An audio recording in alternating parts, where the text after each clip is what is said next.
आमच्या हक्काचं लेखन व माय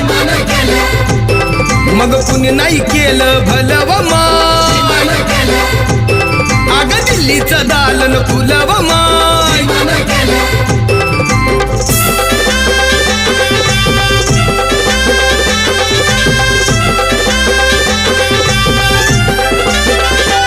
तुमच्या पोरानं शाळेत शिकावं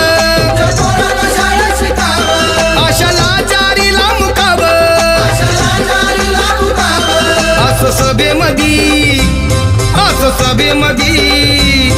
असं सभेमधी भाषण व माय मग कुणी नाही